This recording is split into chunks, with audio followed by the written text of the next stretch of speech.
Hello, everyone. Welcome in. We're going to wait a couple of minutes before we get everyone here. Thank you all for joining us.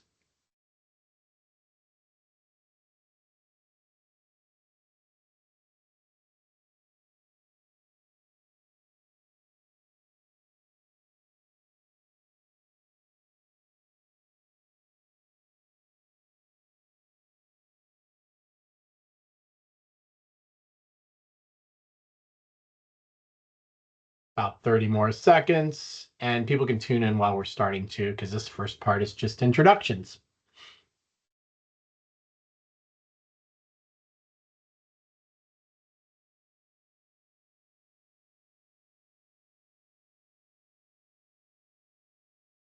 I'm waiting until the clock turns to 6:02 exactly. Then we'll jump in. Anticipation's killing me.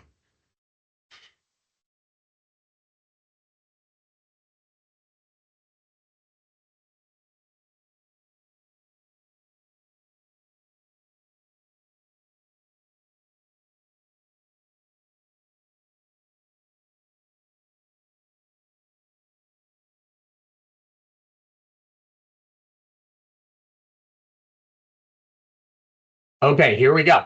My name is Jeremy Goldstein. I'm the Vice President of Programs at the Trust for the National Mall, and welcome to Teach 250, Inspiring a More Perfect Union. It is a partnership. Today is a real partnership of four parts: the National Park Service, the Trust for the National Mall, the National Building Museum, and Destination DC. All of these partners are bringing you high quality content and really cool professional development. At the Trust for the National Mall, we are the official philanthropic partner to the National Park Service on the mall. And that means we do anything from building projects on the mall to support the National Park Service, as well as educational programming and volunteer programming as well. This is part of a series of Teach 250's webinars. And in addition, we like to also highlight that we have the National Mall Gateway as a resource. And I also pasted it in the chat for you. And the National Mall Gateway is your pathway to the National Mall digitally from your own classrooms or from your own home, or it can enhance an on-site visit. We urge you all to check it out. There's a QR code, and the link has been put in the chat. I'm going to hand it over to my colleague Lindsay Hill from Destination DC. Take it away, Lindsay. Thanks so much. Hi, everybody. Good evening. My name is Lindsay Hill. I'm the Director of Visitor Experience and Group Tour at Destination DC.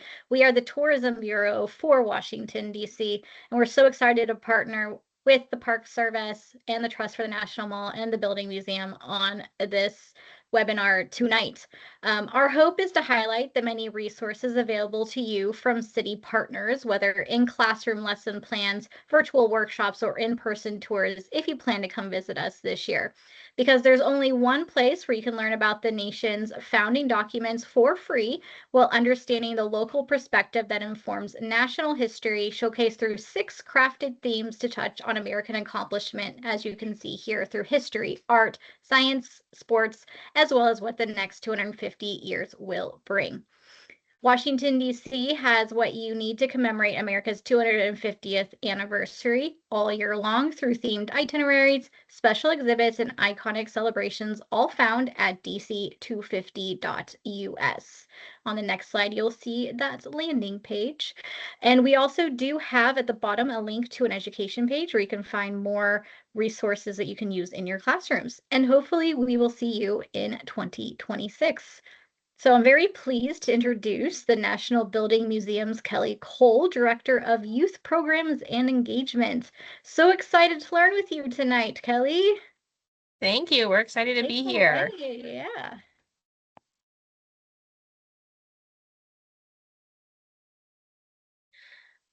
All right. Thanks, everyone, for joining us. I am Kelly Cole. I am the Director of Youth Programs at the museum, and I've got some colleagues with me today. So we will go over a little bit about who we are and what we do, what our museum is all about, and then we will give you some fun resources to help guide you through what we offer at the museum. And then we'll have a concluding session, some opportunities for chatting and asking us further questions. So We're the National Building Museum. We inspire curiosity about the world we design and build. That is our mission at the museum. And our vision is that we educate, entertain, and engage people about the built environment and its impact on their lives and their community. So it's not just about the structures, but how it really affects your day-to-day life and how you can make a change within your own community. There's me, my picture again, Kelly Cole, and I'm going to allow my other colleagues to introduce themselves also and share a little bit about what they do at the museum. All right. Hi, everybody. My name is Bryn Cooley. I am the collections manager here at the Building Museum. I am going to be taking you through a little bit later some of the resources we have available online for how to use the Building Museum's large collection. I'm also going to talk to you very briefly about the history of the museum, just so you know where we're coming from, and we can triangulate that a little better as well. And we might have a little bit of fun with searching in the collection ourselves today. I'm Claire Smith. I'm our youth programs coordinator, and I handle all the coordinating for all of the kids who come to visit the museum for field trips, Girl Scout programs, and the like. And I'll be managing the chat. So if you have any questions or comments, please just throw them in the chat, and I will bring them up to Bryn. And start thinking of your hometowns for a fun treat later in the presentation.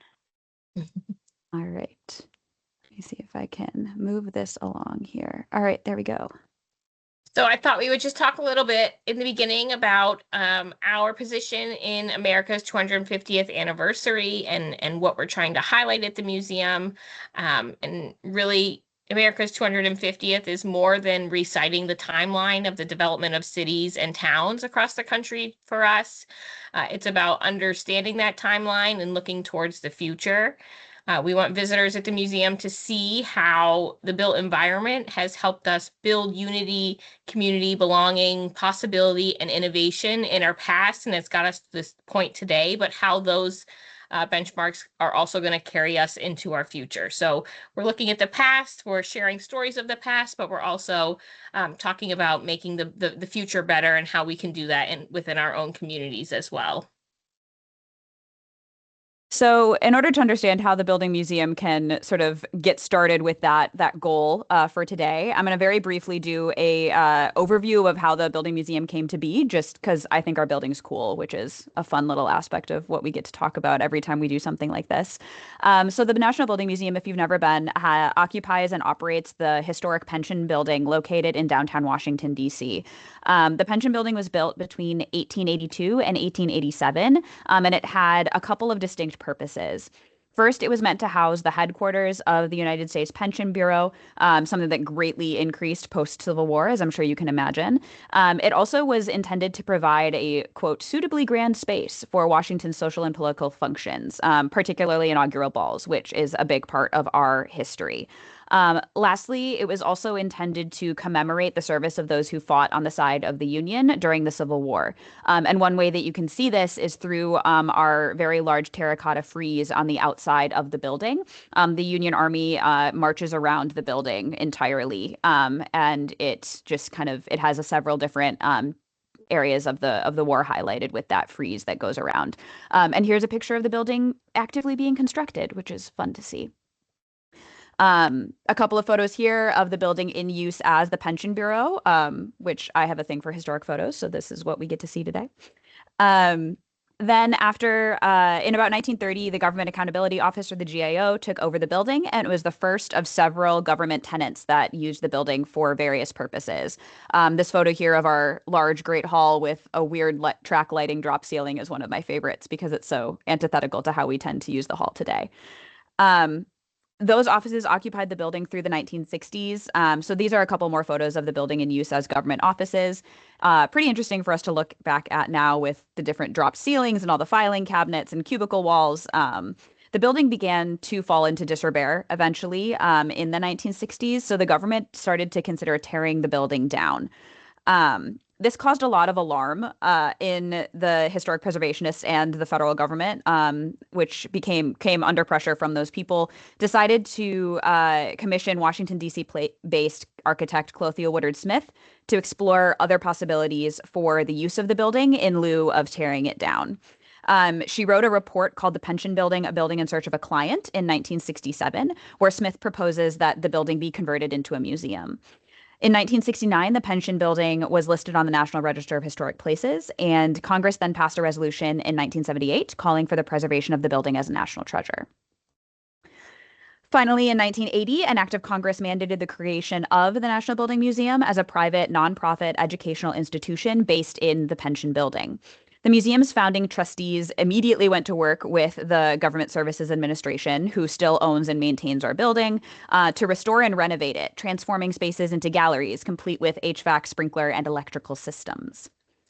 The museum officially opened its doors in 1985 and has presented more than 300 exhibitions and thousands of educational programs since its initial opening. I think we're okay in the chat. We don't have any questions so far, Claire, right? All right, beautiful. All good. Excellent. So that is the quick and dirty history of the National Building Museum until our opening.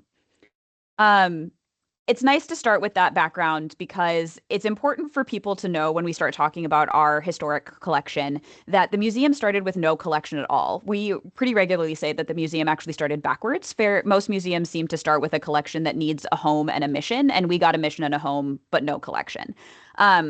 Since then, we have grown to hold over 600,000 individual historic items related to the built environment. The approximate breakdown, in case you want specifics, is about 250,000 works on paper, 300,000 photographs, negatives, slides, other photographic ephemera, about 20,000 3D objects. That includes things like architectural fragments and architectural models, and about 300 linear feet of archival material. We are approached by donors every year, and we regularly accept items that fit our collecting criteria. Here you can see some of the things in our collection. We have this dollhouse up here, an architectural drawing. This over here is an early rendering using watercolors. This is a carpenter's tool chest. This is a photograph of a building in Manhattan. This is an architectural fragment also from New York City. And here is a very small section of what we call our American brick collection that is currently on display in one of our classrooms. So we have all this stuff in our collection, right? The point of the museum is to hold this stuff in the public trust, meaning the point is for all of you to be able to see it, to use it, to research it, things like this. Right now, the best way for you to do that is through our online database. There are two ways to find it. If you go to the National Building Museum's website here, we have an area under Explore, if it'll work. No? Come on. Well, there we go. Our collections right here, where if you click on it, it'll lead you to this page. And we have a big red button here that'll take you to the collections database.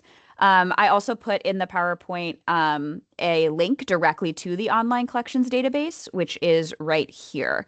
It has its own URL because it's run through our software, our database software. If anyone wants to see it, we can send it out through the chat as well, just directly.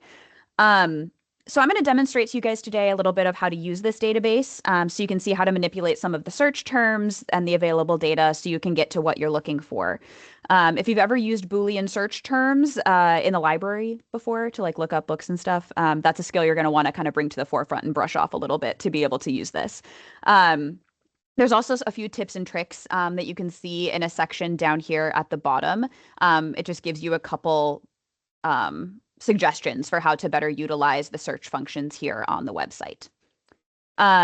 So first, when you get to the online database website, you'll see a couple of what we call our featured collections. These are collections that we have a significant amount of the collection online and available. We have some fun ones in here. The National Cathedral Collection is one that people like quite a bit. We also have our Souvenir Buildings Collection, which features souvenir buildings from every state in the United States except for Montana, and then several international locations as well. The Petite Princess Collection is a lot of people's favorites. It's a collection of interior design small pieces that children used in the 1960s. The architectural models one is one that architects really love. That one's pretty fun. And you will also see in this area, just because I know that people in this group might be interested in this, we have several models from the National Capital Planning Commission of the development of Washington, D.C., from the 1902 Macmillan model all the way up through more modern renovations of like Federal Triangle and things like that. And then our architectural tools collection is another really fun one that features trades work tools from plasterwork to carpentry to masonry, things like this. So a couple different things to know about using this database.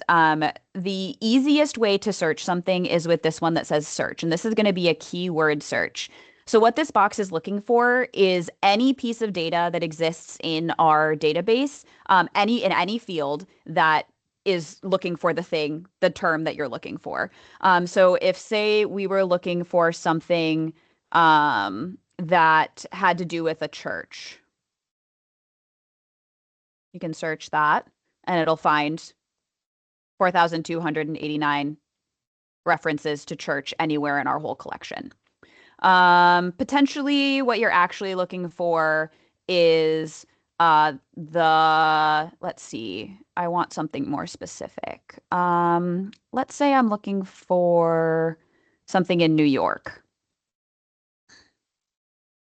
All right. That's not in any way more specific. We got almost 4,500 results that are coming from New York, but this is a little bit more varied. We have some photographs. We have a certificate, apparently. We've got a couple more photographs. We're going to end up with some architectural drawings in this search and a few other things. Important to note here you'll see that I'm searching with quotes. That is because I want it to be specifically New York, not just things that have the word new and or the word York in them, because it does take things that literally. Say I wanted something specific here. I think this will probably work. Something that says New York and something that says Cress. So Cress is a very specific collection here. These are of some department stores that existed in the United States in the mid-century. So here we have some things that say Cress and or some things that say New York. So that's a couple tips and tricks on how to use the keyword search function in here. What's difficult about the keyword search is that it is pretty all-encompassing. As you're noticing, we're getting literally thousands of results to come back. So unless you know exactly what you're looking for, this area can be sort of difficult to use. Another thing you can use in here, if you happen to know the object ID of the thing you're looking for, which is how we classify things, this is a great spot to put that if you are looking for something very, very specific. However, you might need something that is a little more broken down, or a way for you to kind of identify what specific area of a database record you are hoping to find that information. And that's when you're gonna go to advanced search, which has a couple different options here. Say you know that you only want photos by a guy named Robert Lautman. Nothing's going to come up, I don't think. Oh, some stuff is going to come up. Beautiful. We have 19 results right now of we have in our collection that are. Oh, okay, there we go. So we have this photo here of the Hirshhorn Museum as it was being, just after it was finished being built. And we have a little bit of detail down here about the history of why we have this photograph. You'll note that that particular photo is currently on display in one of our galleries on site. It was taken in 1970. It was by this photographer, Robert Lautman. So a couple more details here of the image that you can find. Advanced search can be complicated because it depends a little bit on how you which field you're choosing to put something in. And it can get complicated if you want things that are not described as well as I would like them to be in here. But it's a pretty robust search function, and you are able to find quite a few things through here that we have available online. I'm going to do another little bit of a demonstration here using our Gefeller collection. So beginning in about 1976, this guy, a photographer named Barry Elgefeller, he spent more than 2 decades capturing over 50,000 images of buildings across the United States and Canada that offer a pretty interesting snapshot of late 20th century North America. He has it's a very prolific collection, as you can tell by the number. And he really just had a personal passion for documenting history. He had no formal training, but he would leave his hometown in Washington and like road trip through the United States and wake up at 7 in the morning and document small town America. So there's famous buildings, there's mundane buildings, there's all sorts of things in between in this collection. A lot of the staff really love this collection because so many of us can find connections to the places that he photographed. If anyone wants to share a town that they have a connection to, a hometown or a place that you went to college in, maybe, we can see if we have it anywhere. If you want to drop in the chat a town you'd like me to look up, I'd love to do that for you. While I'm waiting to see if anyone has something in particular, I can show you my hometown, which is in Wisconsin, that there are several photos from. And I can do a really fun before and after with a lot of these photos of this, right? This now is like an artist's gallery, the Almont building. And he went to my hometown in 1989, May of 1989. So that is one thing we can take a look at. Let's see, what else can I point out here? Oh, he has our courthouse, which is very fun. This is my hometown's historic courthouse. It's now the museum there, which is very fun to be able to see a historical society in this space. Oh, and we have a hometown, which is actually where I went to college. So that's very exciting. Saratoga Springs, New York. Okay, let's see if we can do it. Let's see if I can pull it up. I will apologize in advance that he's not great at East Coast stuff, so we will see. Oh, darn it. Didn't work this time. Kelly, I think yours was Carlisle, Pennsylvania. Yes.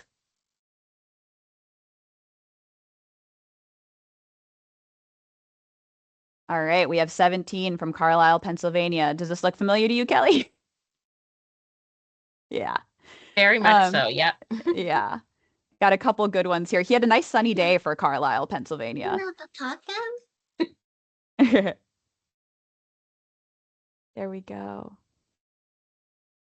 Any other places that would be fun to look up for the group? That's a nice tree. My father is from, we have Normal, Illinois. Ooh, that's a really good one. I think I have seen that one. And I apologize, the lights seem to be turning off around me. Oh, I don't have that one. I do have some in Illinois, though. So maybe he just didn't write it down the right way. I have a lot in Illinois. Yeah. Okay, we have Alton. Let's see, Amboy. Oh, and then Bloomington, Illinois as well. Ooh, let's check helpful. that. Yeah, okay. Pop this up here.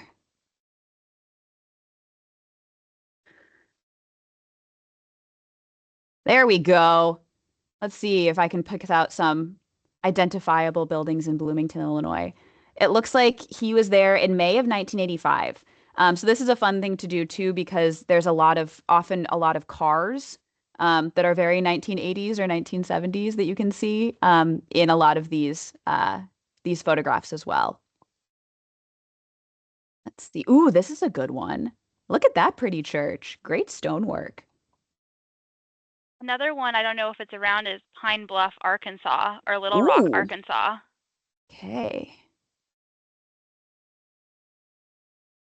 Nope, not that one. Let me see if I think I have stuff in Arkansas. Okay, I guess he only went to this place in Arkansas, one Arkansas town. Anyway, this is one of my favorite things to do, is to poke around in this collection and just see what's available. There's actually an Instagram post from a few years ago on the National Building Museum's Instagram that does some before and after shots of a town like this from, I think it's 2023, and then it would be like 1985, which is really fun. And we have another question, Bryn. Yeah. Does this database also include drawings or maps of Revolutionary War forts? Ooh, great question.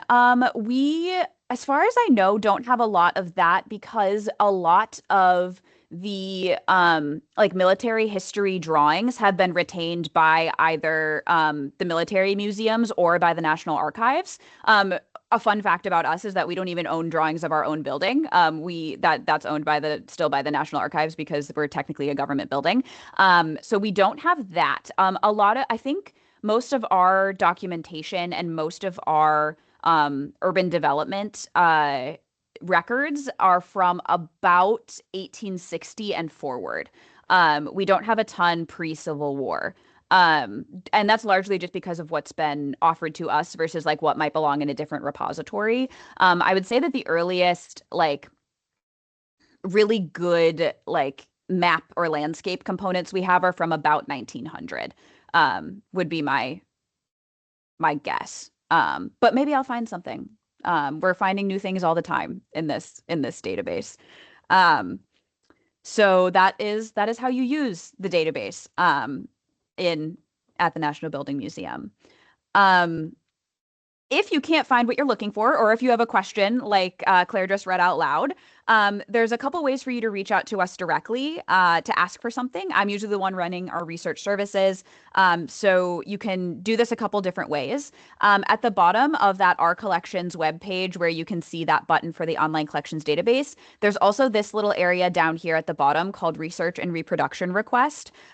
This is how there should be like a link in there to a form, which is also right here on the screen, that it'll like have you fill out this form that'll send it directly to me, and I can respond as quickly as I can with what I'm able to do with your inquiry.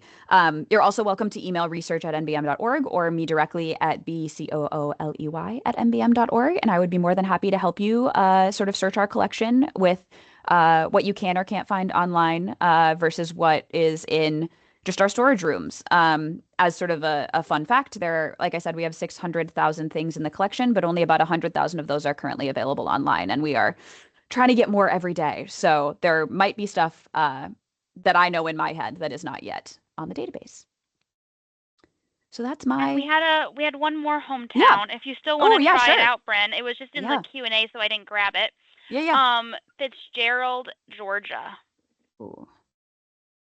Oh, I don't have anything in Georgia. That's unkind of him. I guess he never made it down there. He's not so great, I will say, at the Southeast, just because that's like really far from Washington State. Like he didn't always make that road trip.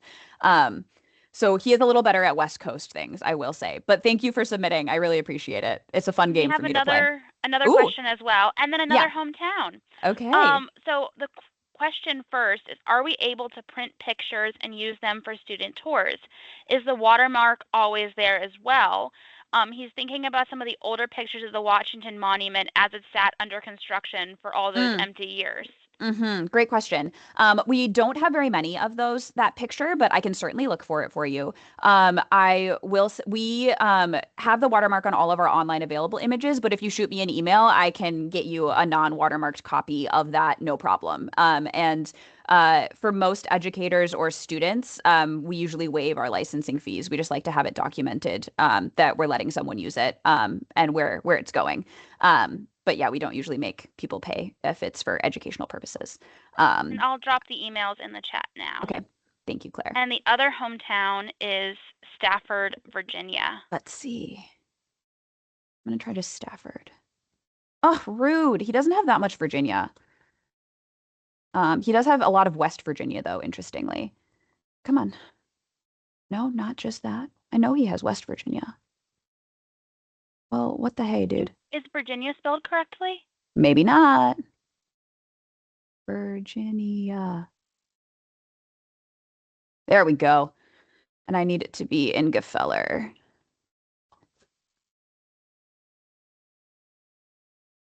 There we go. Yeah, we have a lot of West Virginia. And not a lot of actual Virginia.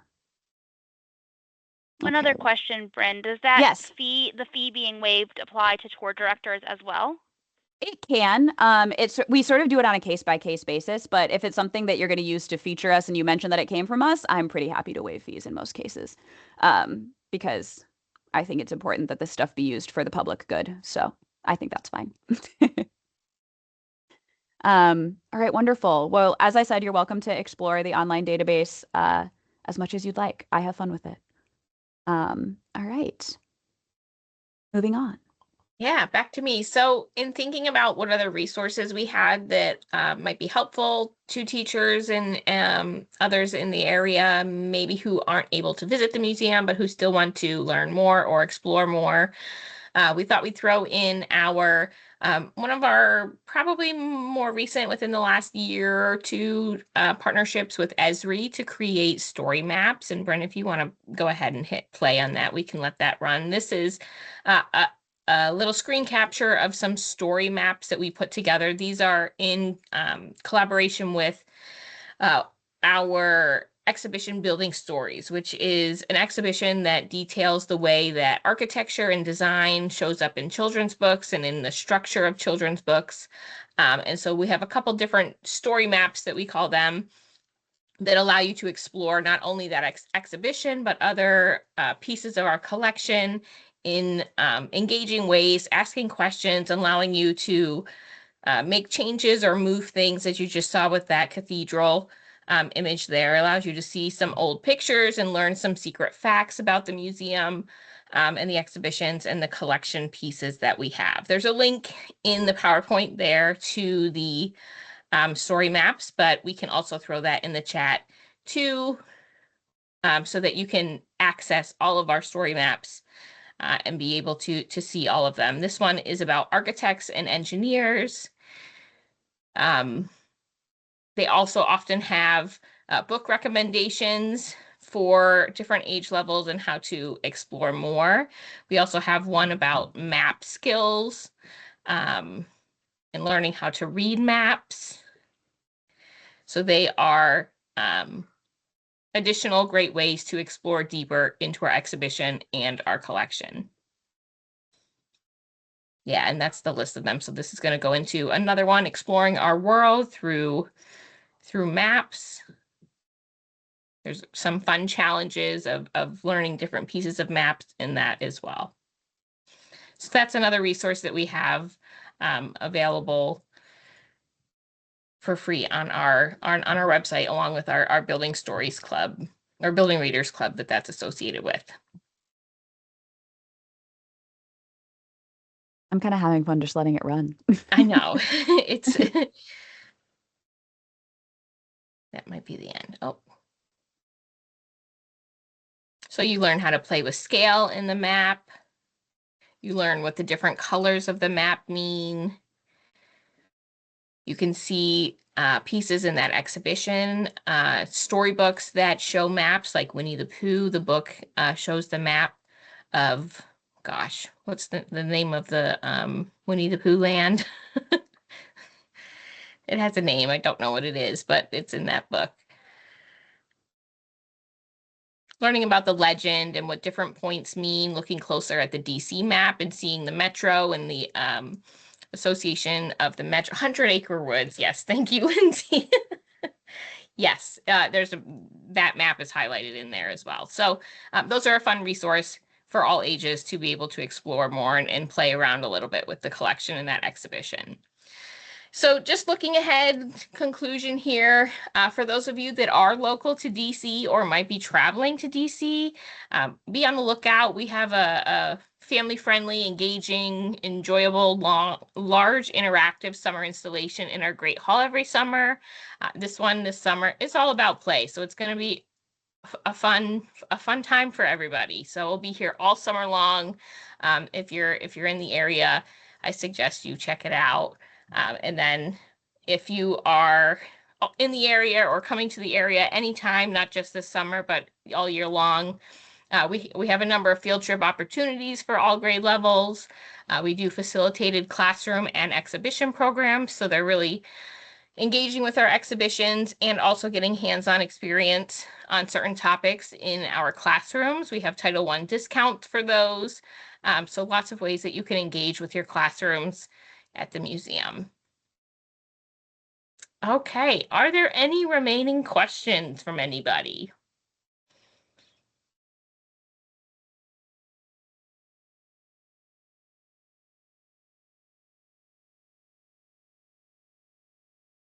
All right. I was gonna say, if not, I'm happy to just keep playing around in the online database. I'm not seeing any right now. But I will say This is for a the fun field one. trip opportunities, oh, I'm seeing one question being typed. Okay.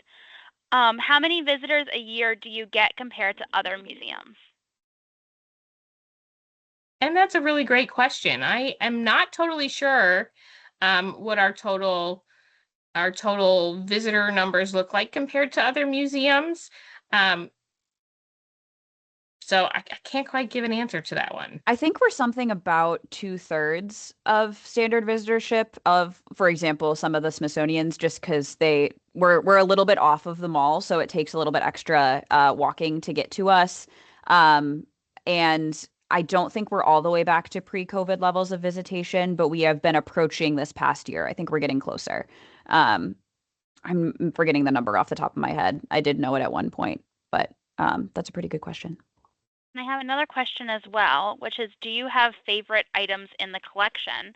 Oh, I And do. I will say mine first, which is our dollhouse / petite princess Mm-hmm. collection that you can actually see Here, I'll pull it in up. that. Oh yeah, you can see it right there. Yeah. So this is a little dollhouse collection, essentially, where you take these tiny little furniture pieces, like this is like no bigger than my hand, furniture sets, and you can put them in little rooms and organize them as like interior design things. They're very fun. We have this like castle display that has these different rooms with different furniture pieces in it, and it's a very fun uh, piece that we have. My favorites. Yeah, what's yours? Go ahead, Kelly. I was going to say Claire probably knows it. Bryn, you might know it too. My favorite piece is the blueprint machine. Oh yes, let's look that up. That thing is fun. Oh. Just learning how a blueprint is actually made with, maybe not anymore, but in the past with this giant machine was fascinating. Sorry, I'm going to do some fancy searching here. While you do that, there is another There we question I go. see about There student she is. logistics. Oh, there's Blueprint the machine. blueprint machine. We can It looks stare at like her beauty. Yeah, it looks like I don't know, It looks like almost like a transportation device or something. or like in a sci-fi movie. I get dunk tank a lot. People think it looks like a dunk tank. So we'll look at her and we'll take suggestions on how people think she works, while Kelly answers the logistics for field trips questions. Yeah, it looks like we have a question saying, how does it work bringing 35 students, logistics, cost, etc.? And I can answer this, or Kelly, you can. Go for it, Claire. Perfect. Yeah, so we have two different options. We have the facilitated field trips that Kelly was talking about, that bring students into our classrooms for hands-on experience and then through our exhibits as well. Alternatively, you guys can also just come for independent exploration of our exhibits at your own pace. For our facilitated workshops, we have a number of options for all grade levels, and they're closely aligned to local curriculum standards, and we have a list of them all on our website under groups and field trips. And that will give you the brochure that lists all of our options, as well as the form that you can click to request a field trip when you're ready.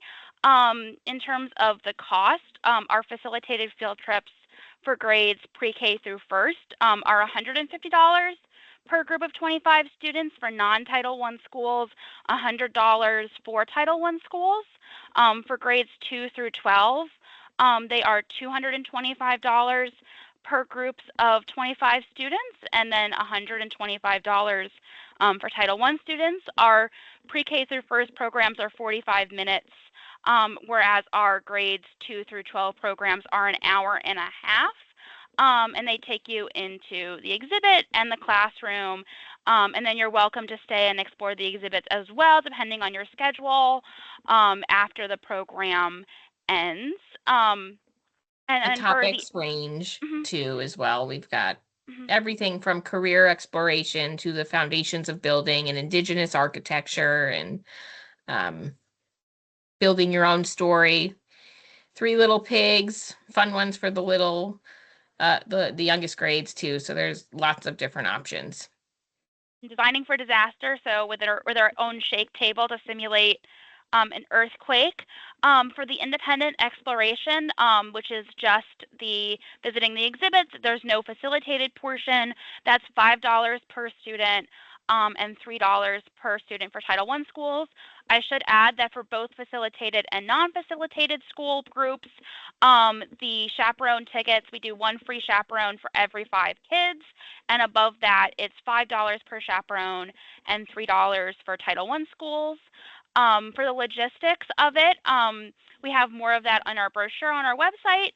When you're ready to book a trip, or if you're interested in more information, you can fill out the request form.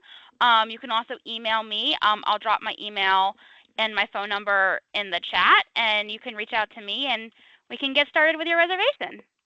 And then, oh, and thank you. They also said, thank you very much for all the information. It was a great presentation. So thank you very much. Yay. I was going to show off my favorite thing in the collection, which is pretty much anything here in this pension building collection. This is stuff that either we've found in this building that is related to its own history, or like stuff that like is like literally building fragments from the building. So here's a fun one. This is an animal specimen. This is a piece of coral because we have a fountain in the middle of our Great Hall that they did put like sea creatures in. They had fish and coral and things in it for a little while that obviously didn't last too long because everything died, but we do have some coral from when that was the case.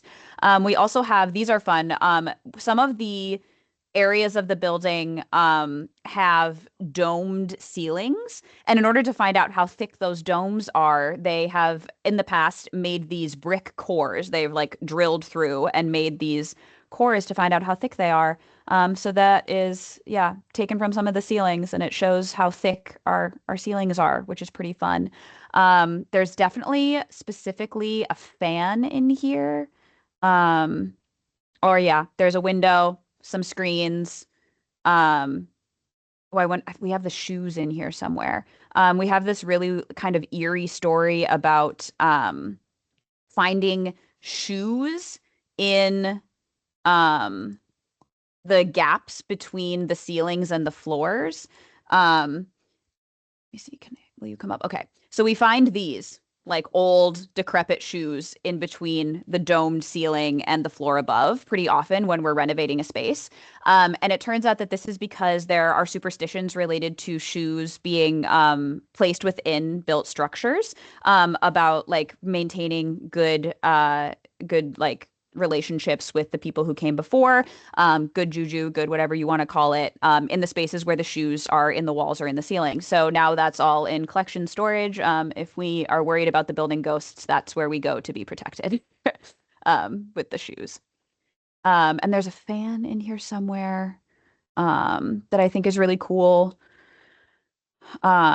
Because if you zoom in on one side of this, you can see that this belonged to a guy named S.H. Adams, and he was in the 9th Division at the pension office. So it's got like writing on the parts of the fan that kind of tell a little bit about what it's doing here. We found it in the wall. This was stuck in the wall. So I don't know why he put it there or who put it there, but that's where we found it. So those are some of my favorite things in the collection that just sort of show the humanness of the building. Yeah, great question. Over talking about school field trips, I missed a question, which is, what's been the best summer exhibit? I loved the beach. People love the beach for sure. The one that I remember the most is the lawn. I really loved the lawn with the huge scaffolding and the hammocks and everything. Maybe this summer will be the best, guys. What do you think? It's going to be fun, playful. If anyone wants to submit their favorite to the chat. I've only been in DC for less than 2 years, so I only have experienced last summer, and it was a smaller scale one. Still lots of fun with the parkour course going on, but I'm excited to see this summer's in action. Yeah, be a great time, and it looks like we have maybe another question coming as well. Oh, someone was saying the Shakespeare Theater was pretty cool, and that was pretty cool. I think that was the summer of 2022, I believe. I think that was our first one post the midsummer one. Yeah. I'm trying to think of some other kind of fun federal city things that we have. These federal plans are really cool. Showing DC in 1938. I think this one's 38, yeah. And then we have This one's fun, the flooded model. If we were to flood the mall, might look like that. We have another question is, Mhm. what do you find kids connecting to most in the museum are getting them the most excited about?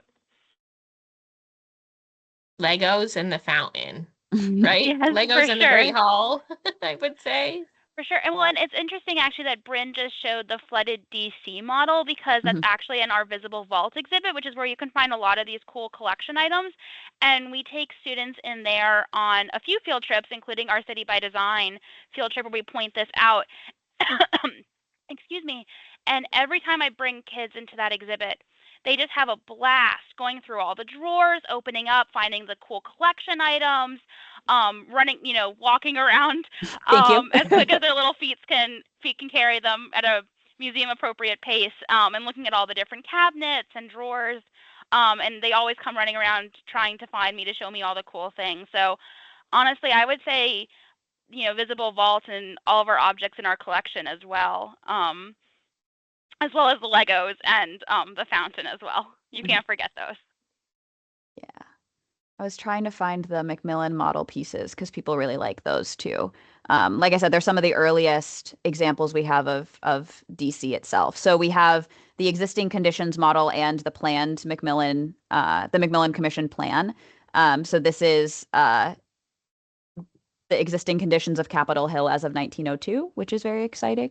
You can see all these neighborhoods and how they function around. We didn't have a Supreme Court yet, or at least not a Supreme Court building. You see the Library of Congress here and the Capitol here. There's not the Grant Fountain or anything down here. And then if we go over to the Macmillan redesign, where is the one of Capitol Hill? Is that Capitol Hill? So you can see this is much different in that they have plans for, we didn't end up going this route in all of the ways, but you can see that they wanted a lot of these large scale buildings and they were recommending that we remove a lot of neighborhoods. And we did do some of this, not exactly the way that this looks, but we did do some of it. So that's one of my favorite ones to show off also as like, especially if you're looking at DC, the development of DC in particular. It's an interesting one. Yeah. Great. Well, if there's no other questions, I guess we will say thank you for joining us. We had so much fun sharing our collection and what we're all about at the museum. We hope to see you here soon, maybe this summer, or maybe next year. And if you think of other questions afterwards, you have my email, you have Claire's email. We can also pass them along to other people here at the museum who are more relevant to whatever your question happens to be. If you come up with something a little bit later that you forgot to ask us here. Thanks, everybody. Thank you. You all.